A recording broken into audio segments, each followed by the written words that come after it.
Você acompanha a partir de agora uma entrevista exclusiva com o senador Sérgio Moro. Ele recebeu a jornalista Diana Túlio em Curitiba e falou sobre o trabalho desenvolvido em Brasília e também sobre o seu futuro político. Acompanhe. Olá, hoje estamos no centro de Curitiba, onde vamos conversar com o senador Sérgio Moro, do União Brasil. E eu vou começar a entrevista já agradecendo. Senador, muito obrigada por ter aberto espaço na sua agenda para conversar com a gente aqui da TVCI. Diana, é um prazer, para mim é uma honra ser entrevistado aqui pela TVCI, ter essa oportunidade de falar, não só para vocês, mas para todos os telespectadores, ouvintes, todo mundo que acompanha pela internet. Hoje a gente nem sabe direito o que é, né? Se é ouvinte, é telespectador, ou internauta, mas muita gente, a gente sabe que a TVCI está se expandindo muito e está alcançando um grande número aí de paranaenses e pessoas até de fora do estado, né?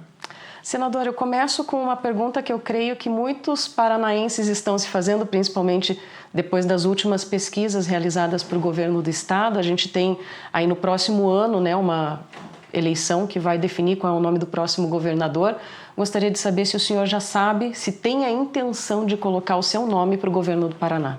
Eu tenho evitado só bater esse martelo, tá? É muito provável que eu seja candidato a governador. Mas eu creio que esse ano o foco ainda tem que ser o trabalho no Senado. Eu fui eleito para o Senado e existe toda uma preocupação com o cenário nacional, que inclusive afeta aqui o nosso estado. Eu sou oposição ao governo federal, ao governo Lula, acho que é um dos governos mais desastrosos da história que já tivemos nesse país. E eu também tenho meus projetos que eu quero aprovar, né? Que a gente até vai falar sobre alguns depois, narcocídio, a gente pode falar também como a gente está vendo esse cenário nacional. Agora, ano que vem, eu vou bater esse martelo, né, decidir se vou ou não. O que não posso aceitar aqui, Diana, é que o estado do Paraná caia nas mãos de pessoas que ou estejam junto com o PT ou que dizem que não estão, mas quando são eleitas se tornam. E eu pensando no pior cenário possível para o Brasil em 2026, é a reeleição do Lula. Acho que não acontecerá, mas pode acontecer. Nesse caso, a gente vai ter uma deterioração ainda maior da economia. Pode ser que tenhamos uma crise da dívida. Vamos ter aí um crescimento da violência e da criminalidade organizada. Aí a região do litoral, a gente sabe que sofre muito com isso, porque eles estão presentes, são rotas, muitas vezes, de tráfico de drogas que eles utilizam ali e atormentam a vida da população honesta do nosso litoral. Então precisamos ter pessoas com mãos firmes, né, no rumo do nosso estado. Então vou tomar essa decisão no que vem, mas não vou deixar o estado abandonado. Certo, senador. Nas pesquisas a gente vê que o senhor lidera, né, com 40%, muitas vezes ali com o seu nome cotado até para vencer no primeiro turno. Mas a gente sabe que tem outras variantes dentro de uma eleição. Então gostaria de saber, a União Brasil já vem trabalhando para conseguir legenda para essa eleição de governador? Não, certamente, a gente tem uma certeza, né, do União Brasil estar do nosso lado. Agora tem essa federação, que foi criada essa grande reunião de dois partidos, e a gente sempre ouviu reclamação, né, que a fragmentação partidária no Brasil era algo ruim para a política, e dois partidos resolveram se unir. Isso, na verdade, foi uma estratégia a nível nacional e se reflete aqui nos estados.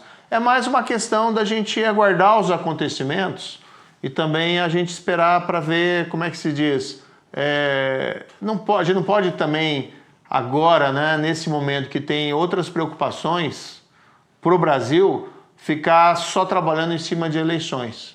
Eu sempre acreditei o seguinte: faça o seu trabalho lá no Congresso ou faça o seu trabalho onde você estiver e o reconhecimento virá. Aliás, né, o fato de eu estar nas pesquisas que têm sido divulgadas todas, aliás, o nome bem à frente dos demais, com essa possibilidade até de primeiro turno, é um reflexo do quê? Do reconhecimento do trabalho que a gente fez como juiz, que creio que foi histórico, do reconhecimento do trabalho que a gente fez no Ministério da Justiça e Segurança Pública.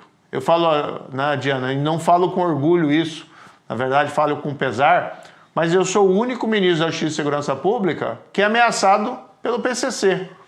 Teve aquele plano lá de sequestro, de assassinato, foi descoberto, foram presos os diretamente envolvidos, mas veja, você não tem o Lewandowski sendo alvo de um plano. Você não tem os antigos ministros lá, José Eduardo Cardoso, alvos de um plano. Por quê? Porque não incomodaram. A gente incomodou. A gente, quando assumiu, a gente foi para cima da criminalidade organizada. Então, assim, é um reconhecimento também do trabalho nesse período e agora no Senado. A gente está toda hora lá em assuntos relevantes do Senado. Né? Tem a imprensa, às vezes, nem está num espaço, assim, a imprensa nacional, né, nem dá um grande espaço, mas não tem como, porque a gente está envolvido, está aprovando o projeto, a gente está lá na oposição, a gente é uma voz ouvida nacionalmente representando o Estado do Paraná lá em Brasília. Então esse reconhecimento nos dá essa preferência, que nos deixa orgulhosos, mas também nós temos que ser cautelosos. Olha, eleição é ano que vem, em 2026. Mas ainda vou pedir para o senhor para continuar falando nesse assunto das eleições, né? A gente tem aqui o governador Ratinho Júnior, que é um governador com alto índice de aprovação pela população do estado do Paraná. O senhor acredita que indo para umas eleições, né, nesse hipotético cenário, o senhor receberia apoio do governador Ratinho Júnior? Nós temos que aguardar como vai se configurar o cenário presidencial. Então o que acontece? Hoje é uma grande satisfação com o governo Lula e a grande maioria dos paranaenses, e a maioria dos brasileiros, quer a mudança no próximo ano. Quem vai ser o candidato a presidente? Temos o ex-presidente Bolsonaro, que nas pesquisas lidera, mas tem um óbice jurídico da inelegibilidade. Pode ser que ele consiga reverter. A ver, vamos ver como isso evolui. A influência dele nas eleições vai ser muito significativa. Daí nós temos que tem se apresentado como pré-candidato o governador de Goiás, Ronaldo Caiado, né, que fez um excelente trabalho lá em Goiás. Temos o governador Ratinho, que tem essa taxa de aprovação aqui significativa no Paraná. Tem o governador Zema e tem o governador Tarcísio, lá de São Paulo, que muitos apontam lá como o que seria um forte candidato, principalmente pela força de São Paulo. Quem vai ser? Eu não sei. A via presidencial é uma via muito estreita. Mas eu sei o seguinte, pode ser que eu seja candidato aqui ao governo do estado do Paraná. Mas a nível nacional eu tenho um compromisso, né, com a população de ajudar a derrotar o candidato Lula ou quem o Lula apontar se ele não for candidato. Porque acho que o país não aguenta mais 4 anos. Foi o que eu fiz lá em 22. Em 22, veja, eu ganhei sem o apoio do Bolsonaro, sem o apoio do Ratinho, mas mesmo assim a gente ganhou. E eu havia me comprometido no primeiro turno. Se eu ganhar, eu apoiarei o Bolsonaro no segundo turno. Eu tenho divergências com o Bolsonaro, mantenho minhas divergências. Mas vi naquela ocasião que esse era o desejo da população paranaense e era o melhor para o país. Então, fui, inclusive, lá nos debates presidenciais apoiá-lo e não precisava mais, porque eu já tinha ganho. Né? Mas não fiz isso por barganha, por troca. Fiz porque entendia que era necessário para o país. Então, ano que vem, o paranaense pode contar comigo também nessa peleja nacional, mas não como candidato a presidente, mas apoiando alguém para derrotar o PT. E o governador Ratinho Júnior, o senhor acredita que apoia a sua candidatura, se houver a sua candidatura no governo aqui? Do estado, é uma pergunta que tem que ser feita para ele, né? Não, eu não posso responder por ele. E o seu diálogo com o presidente Bolsonaro, como é que está, senador? Eu tive a última vez com ele, deixa eu ver, foi acho que naquele evento de apoio à anistia do 8 de janeiro, lá na Avenida Paulista. Qual que é a minha visão, né? 8 de janeiro. Havia uma multidão, as pessoas se excederam, algumas invadiram os prédios públicos, uma minoria destruiu o patrimônio público. Não pode fazer isso. Como a gente questiona aqui, critica o MST, as invasões, também não pode fazer isso. Né? Isso não está no âmbito da liberdade de expressão. Agora, são pessoas absolutamente simples. São pessoas que não oferecem risco nenhum à sociedade e a outras pessoas. E não se justifica, muitas delas, estarem recebendo penas de 17 anos de prisão, 14 anos de prisão, como foi essa mulher do batom lá, Débora Rodrigues, que pintou uma estátua. Eu conheci alguns, visitei na prisão. Tá? Conheci uma senhora, por exemplo, Sônia, de 67 anos, em tratamento de câncer. 2 anos de preventivo, desde o 8 de janeiro, com pena aí de 17 anos. não tem uma justificativa, é uma questão daí humanitária. Por isso que eu tenho defendido a anistia, ou como alternativa, se não for politicamente viável a anistia, aprovar um projeto para reduzir significativamente essas penas. Essas pessoas têm o direito de voltar para casa delas, já sofreram demais, a punição foi em excesso. Então, eu estive com ele nessa ocasião, né? Esporadicamente a gente tem algum contato, né? Ainda que, como eu disse, eu mantenho minhas divergências, eu deixei o governo, eu mantenho as razões pelas quais eu saí, mas agora nós temos que ter uma necessidade de construção, né, de um caminho para o país que a gente tem que colocar acima, né, o país acima de questões eventualmente pessoais. Quando a gente fala, senador, em política, a gente fala muito em diálogo, né? Existe muito esse diálogo entre várias lideranças. Eu gostaria de saber como é que está o seu diálogo com as lideranças do estado do Paraná. A gente tem grandes nomes aqui, né? Ricardo Barros, Felipe Francischini, também Alexandre Cury, Rafael Greca. Como está o seu diálogo com as lideranças aqui do estado do Paraná? O pessoal às vezes tenta pintar um retrato que não é verdadeiro, né? Que a gente não dialoga, que a gente não conversa, a gente conversa. No fundo, assim, para mim foi uma mudança muito grande. Eu era juiz, né? Como juiz você tem que ser mais reservado. Então, por exemplo, eu não ficava dando entrevista por aí como fazem por hoje, né? Alguns togados. Eu acho que não é apropriado para juiz ficar dando entrevista. Dei acho que 2 por muita insistência e confesso que me arrependi de todas. Tá? Foto a gente também não tirava. Então as pessoas chegavam para tirar foto, você fica naquele constrangimento. Como eu não sou celebridade, né? Juiz não pode ficar tirando foto. Inclusive quando eu saía em aeroporto ou na rua, eu botava um boné, isso até foi divulgado, né, várias vezes na imprensa, que às vezes me identificavam, botava um óculos escuro, um boné atachado na cabeça, porque você queria passar despercebido. Não porque hostilizavam, de forma nenhuma, pelo contrário, né, a gente era sempre aclamado, mas a gente queria ali a discrição, que é própria da magistratura. Quando você vai para a política, você tem que virar uma chaves. Então hoje é diferente. Você tem que conversar mais, ouvir as pessoas, que também é essencialmente importante. A gente tira foto, a gente conversa, a gente fala, e também no meio político a gente faz isso.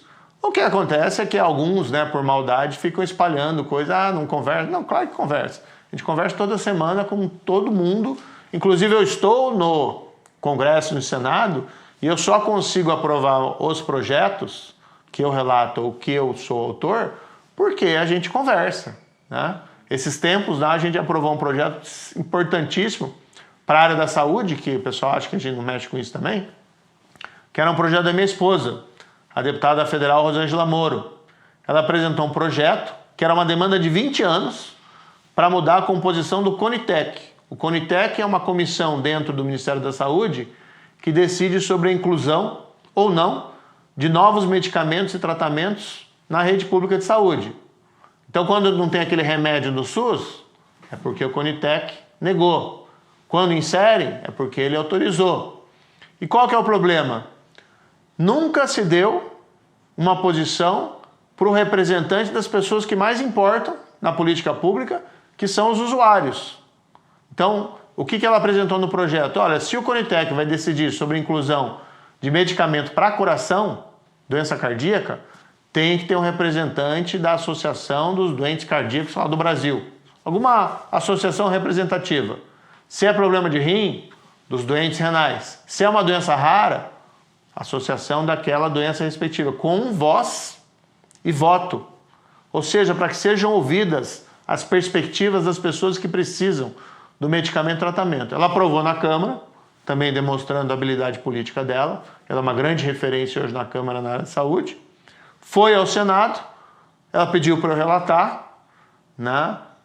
E claro, como é que você vai recusar um pedido, né, da sua esposa? Eu relatei esse projeto e a gente aprovou, virou lei, né? E como é que você faz isso sem dialogar? Claro que a gente está dialogando com todo mundo, mas a gente dialoga e mantém divergências e mantém convergências a depender do interlocutor. E agora a gente fala um pouquinho sobre o seu trabalho dentro do Senado, e eu gostaria de falar inicialmente sobre uma discussão recente que houve no Senado, que foi sobre o papel das guardas municipais, que eu sei que o senhor tocou bastante a respeito desse assunto, né, dentro do Senado. Então, pode falar para a gente como é que essas discussões podem mudar a vida do cidadão? Esse é um assunto muito importante. Semana passada nós aprovamos no Senado Federal uma PEC que muda o tratamento dado pela nossa Constituição às guardas municipais. Foi relatada pelo senador Efraim Filho, que é o nosso amigo lá do União Brasil, inclusive, e teve o meu apoio. Inclusive, a gente ajudou ali no debate, que é um debate que vem se amadurecendo há muito tempo. Qual que é a grande questão disso aí, Diana? Havia quem entendesse, e tinha alguns tribunais em Brasília, como o STJ, que a guarda municipal só servia para cuidar de prédio da prefeitura, de patrimônio municipal. A estátua que está na praça, o prédio da prefeitura, o prédio da Assembleia Legislativa. Mas a grande questão é que as guardas municipais assumiram um papel no país inteiro de complementar o trabalho da Polícia Militar na segurança do cidadão. Não é para substituir a Polícia Militar, mas para fazer uma complementação. Então, um guarda municipal, por exemplo, andando nas ruas da cidade, ele vê alguém com uma arma, o suspeito está portando uma arma ilegal, ou vê alguém suspeito está vendendo droga, por aquele entendimento que só serve para guardar prédio municipal, ele não podia fazer uma revista e prender aquela pessoa, não podia fazer nada. Havia outros tribunais, o STF, inclusive, estava entendendo que podia. Para dar segurança jurídica e valorizar a categoria, nós aprovamos essa PEC, que deixa claro que a guarda, sim, tem poderes de polícia. Porque a ideia é que ela sirva ao cidadão, e não especificamente aí, simplesmente a instalações públicas municipais. Então, com a aprovação dessa PEC, agora vai para a Câmara, essa questão vai estar definitivamente sepultada. O que a gente precisa? Treinamento e equipamento, valorização das guardas. Eu, aliás, chamei para trabalhar comigo no meu gabinete do Senado Federal o ex-prefeito de Paranavaí, que é o delegado Kaique. Foi por 2 gestões, ele é delegado e ele tem uma expertise em implementação de guardas municipais. Qual que é a ideia? Que a gente possa, a partir lá do gabinete do Senado, dar uma orientação ou aconselhamento a prefeitos, principalmente de pequenas e médias cidades, que quiserem instalar guarda ou aprimorar as já existentes. E claro, trabalhando comigo vai ser um serviço gratuito. O que a gente quer é ajudar as cidades a melhorar as suas guardas. Porque um dos grandes temas do momento, você pode fazer qualquer pesquisa sobre isso, é a segurança pública. O cidadão hoje está com medo. E a gente vê uma escalada da criminalidade no país inteiro. Pior lá na Bahia, pior na Bahia. Pior no Rio de Janeiro, pior no Rio de Janeiro. Mas no Paraná, apesar do bom trabalho da PM e da Polícia Civil, da Polícia Científica, a gente também tem problemas. Esses dias teve tiroteio entre gangues aqui em Curitiba, ali no bairro Parolim. Volta e meia a gente ouve notícia de um assassinato violento no interior ou mesmo nas grandes cidades do Paraná. A gente sabe, do outro lado, a escalada do crime organizado, né? E essas organizações estão presentes nos principais portos do país, inclusive em Paranaguá. Então, ou a gente enfrenta o crime organizado, ou a gente corre o risco de começar a perder o controle. E as guardas municipais acabam sendo um mecanismo nessa engrenagem maior da segurança pública. O senhor também foi relator de um projeto do senador Jaime Campos que cria o crime do narcocídio. O senhor pode explicar para a gente um pouquinho sobre esse projeto que tramita em Brasília? Certamente, esse é um projeto interessante que eu relatei e é muito fácil de entender. A grande maioria dos assassinatos está vinculado hoje ao tráfico de drogas. É traficante matando traficante, traficante matando usuário de drogas, às vezes com dívidas, usuário matando pessoas da população em geral para intimidar, testemunhas ou comerciantes, para extorquir, ou seja, aquele domínio territorial, domínio de bairros que eles tentam muitas vezes fazer. Aqui no Paraná eles têm mais dificuldade, mas em várias partes do país, lá no Rio de Janeiro, por exemplo, eles têm esse elevado poder de intimidação. Bem, vai a júri. O júri, embora eu tenha uma admiração pela instituição do júri, é um julgamento muito burocratizado, formal. Leva anos e às vezes não chega a um bom resultado. E o que é pior, se coloca na situação, Diana, chama o jurado para julgar o traficante do bairro ou da cidade que mandou matar alguém. Aí você está expondo o jurado a um risco de intimidação, a de sofrer alguma espécie de retaliação. Então, o narcocídio, primeiro, pena de 20 a 30 anos. Bem elevada. Se o assassinato for vinculado ao tráfico de drogas. E 2, vai ser julgado pelo juiz profissional, não pelo júri. É o mesmo modelo do latrocínio, que é o roubo seguido de morte. Embora tenha uma morte ali, não vai para o tribunal do júri, vai pelo juiz profissional. E a gente tem, né, acho que funcionou, porque a gente tem muito menos latrocínio do que assassinato, seja homicídio ou feminicídio, no Brasil. A ideia é fazer o mesmo com o assassinato vinculado ao tráfico para a gente ter uma resposta mais efetiva para esse tipo de crime. Senador, agora sobre o cenário da segurança pública aqui no estado do Paraná, o que o senhor acha que a gente precisa avançar ainda para que se estabeleça essa segurança pública? Só para agregar na resposta anterior, eu fui o relator, aprovamos na CCJ do Senado, vai à Câmara agora, que a gente chama de votação terminativa, não chega a passar pelo plenário, mas aprovamos com amplo apoio na Casa, vai agora à Câmara, vamos trabalhar também para que seja aprovado. Em relação à segurança pública do Estado, é um pouco a minha visão sobre o Paraná em geral. A gente tem um grande orgulho do Paraná, a pujança do setor privado fez com que o Paraná hoje seja a 4ª economia do país. A gente tem orgulho do Paraná, por exemplo, o principal produtor do país de cevada. Na verdade, um dos grandes produtores do mundo. Grande produtor, maior produtor de frango. Esses dias descobri também, não sabia, é o maior produtor do país de mussarela. E a gente tem um agro que acaba irrigando com recursos o restante da nossa economia. Então o Paraná vai bem, principalmente aí pela questão do setor privado. Mas a minha visão, Diana, tem que ser Paraná em primeiro lugar. A gente tem que ser em primeiro lugar em tudo. Segurança pública. O Paraná está muito melhor do que a Bahia. Está muito melhor que o Rio de Janeiro. Mas na região sul, nosso índice de assassinatos por 100 mil habitantes é o pior. Então nós estamos atrás de Santa Catarina. Estamos atrás do Rio Grande do Sul. Estamos atrás até de São Paulo, que daí já estamos falando de Sudeste, pelo menos em índices relativos. Por que a gente não pode ser o primeiro nisso? E se a gente pode ser o primeiro nisso, e como é primeiro em produção de vários alimentos ou produtos, por que a gente não pode ser o primeiro em tudo? Então a gente tem que levar o nosso estado à excelência, à segurança pública.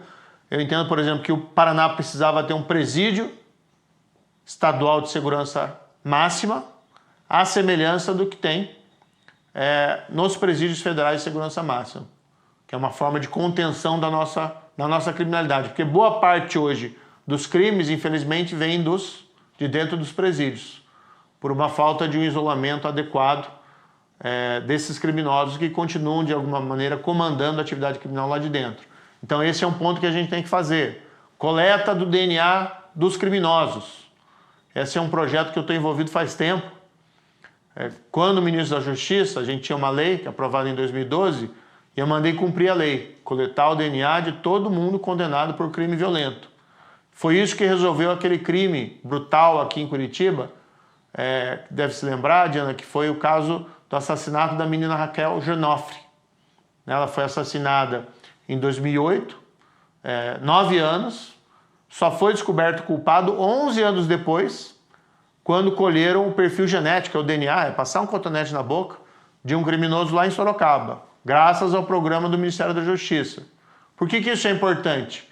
O DNA hoje é moderna impressão digital. Se o criminoso pratica um delito e deixa qualquer vestígio corporal ali, um fio de cabelo, ele pode ser identificado.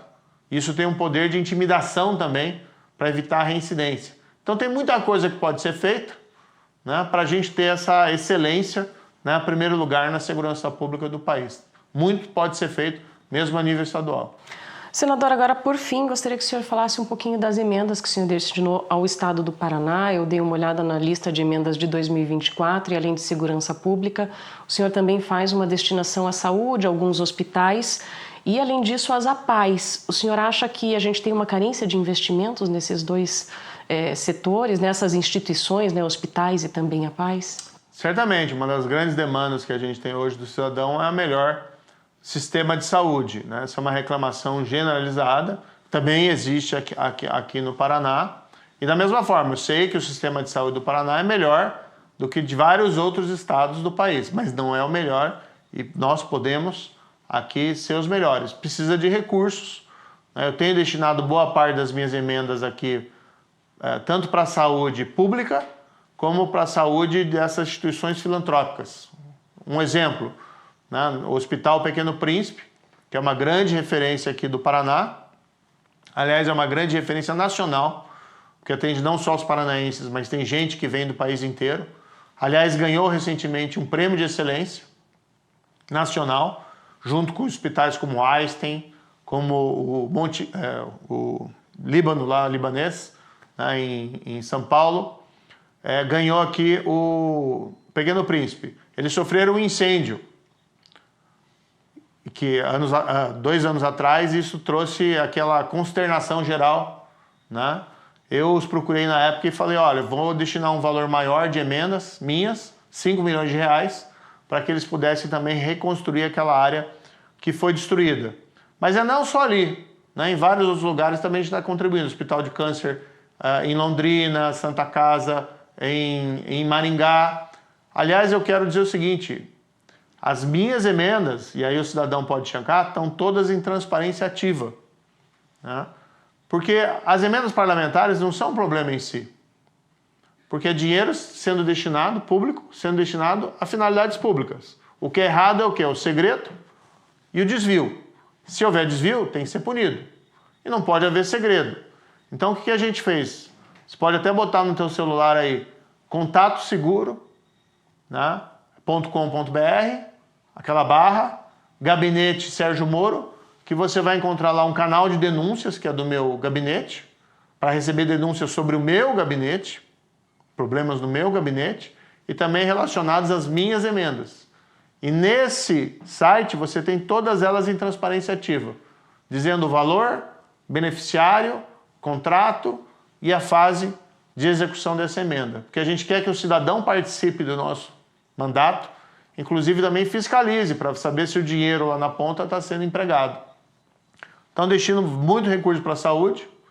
Tem também valores que a gente destinou nesse ano, aqui em 2005, para Paranaguá, que é um projeto ali de atendimento, principalmente a crianças e adolescentes que sofreram alguma espécie de abuso. Tá? Temos também muitos valores destinados à segurança pública, que você não pode ser aquele lá, né? Casa de ferreiro, espeto de pau. Então, destinei muitos valores, por exemplo, para a Diretoria de Inteligência da Polícia Militar, Diretoria de Inteligência da Polícia Civil, Polícia Científica. Porque qual que é a questão, Diana? O pessoal gosta muito de destinar dinheiro para compra de colete e armamento, ou viatura. Que é bom, a polícia precisa disso, mas é o que aparece, né? E às vezes o político quer a foto. Não tem nada de errado nisso, mas às vezes não se destina, não dá a importância necessária a essas outras áreas de inteligência e de investigação que são cruciais. E, por exemplo, eu destinando valores aqui para a Polícia Científica de Curitiba, que está sediada em Curitiba, mas ela atende o Paraná inteiro. Então tem um benefício generalizado. Mas convido aí o cidadão a consultar, né, o meu site lá, esse veículo, contato seguro.gabinete.com.br/gabinete Sérgio Moro, que tem lá todas as minhas emendas para o cidadão poder acompanhar e fiscalizar o meu mandato, né? Isso é importante também. Tá certo, senador. Mais uma vez agradeço que o senhor tenha disponibilizado espaço na sua agenda para nos receber aqui. Foi um grande prazer e estamos sempre à disposição. Nós conversamos com o senador Sérgio Moro, do União Brasil. Agora a gente volta ao estúdio. Muito bem, você acompanhou então a entrevista com o senador Sérgio Moro, falou um pouquinho de política, falou um pouquinho lá do Senado, o trabalho dele, numa entrevista exclusiva aqui para a TVCI.